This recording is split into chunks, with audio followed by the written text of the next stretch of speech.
Hey, I'm back again. My name is Alviata Brewster. I am the CEO and founder of Black Nurse Entrepreneurs, the premier organization for Black nurses interested in launching, building, and growing their entrepreneurial endeavors worldwide. And I've been talking very heavily this month about customer retention. And today I just wanted to drop, just give you a couple of little nuggets, tidbits, something that you could take institute into your business today to help it to grow and become better. That is what I specialize in, small, short things that you can use today. And so I really want to talk to you about the KPIs, with the numbers of customer retention.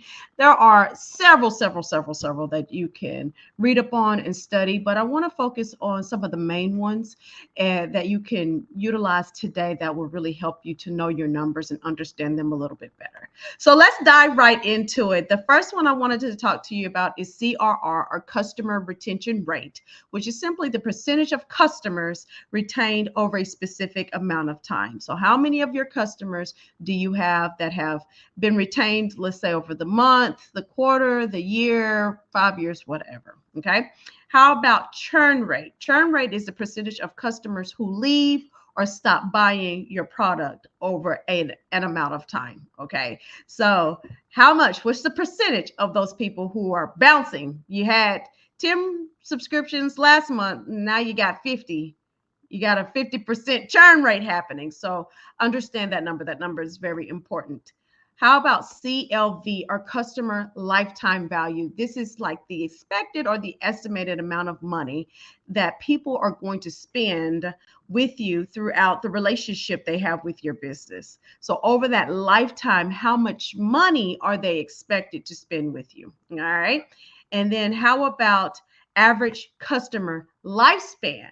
So one of them is about the money, one of them is about the actual time frame that they stay with you. Okay. The average duration a customer remains active before they end up bouncing through the back door. All right. So those are the four main ones I want to talk to you about today. And I want to make sure that you are instituting them in your business.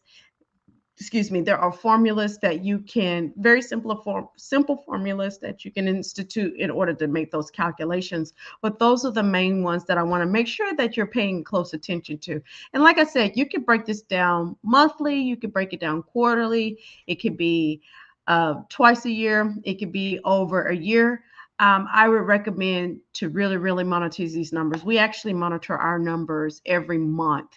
And if we have a specific event or something like that going on, then we monitor those numbers a little bit more closely. But usually these type of numbers here, we're really talking about them on our weekly meetings, our monthly, quarterly, all of that. We're really looking at those numbers, and not only looking at those numbers, but I invite you to also act upon the data. It's one thing to have the data, it's another thing to actually act upon it and really understand what the data is telling you. As they say, what do they say? Men lie, people lie, but numbers don't lie. So those numbers will really tell you some things that you might need to tweak or work on. So who monitors these numbers? You, the owner, is responsible for keeping up with this stuff. Now you can delegate that task out, but make sure at minimum that you have a process in place to be able to monitor the numbers. Your sales department, your marketing department, your operations people. Sometimes operations people are really good about helping you to monitor those numbers, or at least creating some type of format that where the numbers can be entered in order to monitor them. There are other people on your team. Your VA may be good with data analysis. You may hire somebody else that this is their jam or what have you. You just have to look at the individual person, or if you're working with the agency, and see what their offers are, or create some type of a form or a system to be able to input the data and really analyze it. But somebody needs to be doing it. Bottom line is this: somebody needs to be doing it. Now, how is it that you monitor those numbers? You can monitor them by gathering the data, inputting and storing it, but also analyzing it. And I like to really look at trends over a long period of time. That's what I really like to do, because those trends also help to provide you with a bigger picture. You know, it's one thing to look at it month to month, but look at it all together to see, okay, in this quarter or this year, what does the trend kind of tell us? And is there a specific time out of the year where things get maybe the variation gets a little bit higher, or it gets a little bit lower. Maybe more people leave at a certain amount of time, or more people retain at a certain amount of time. Okay. Now, also, you can use software such as your CRM systems, your payment processing systems. I know if I log into my Stripe right now, I can see what my average order value is. I can see what my monthly recurring revenue is, and some other numbers that help me to be able to gauge how much are people spending, how long are they staying, how many subscriptions do we have in place, how many people left, things like that, right?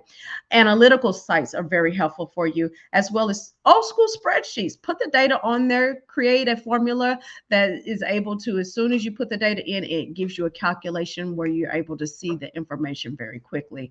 You could also utilize feedback forms to gather some of the information that you might need as well. I think the biggest thing I want you to do is understand what numbers that you need to watch out for, really be inputting them, analyzing them, gathering, storing them, all of the above, because it's important. And a lot of people just do business and they don't really look at those numbers, but these numbers really teach you and tell you a lot that you need to know about retaining your customers. Okay.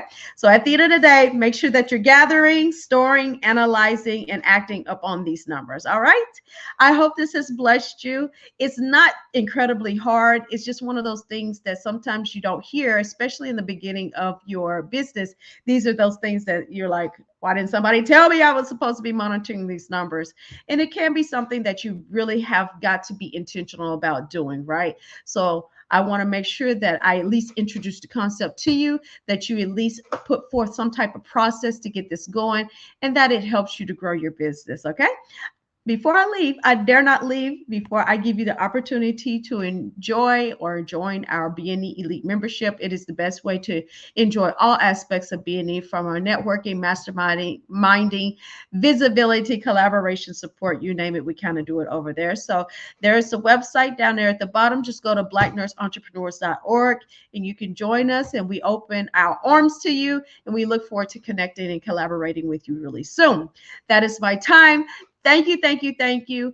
I would love for you to give me a little bit of feedback. So drop that in the comments and let me know. Let me know. Are you monitoring your KPIs? Are you paying attention to how many people are coming and going, how long they're staying with you when they're with you, how much money they're spending with you, and just really understanding what maybe you can do even better in order to keep people coming back for more. All right, that's my time for now.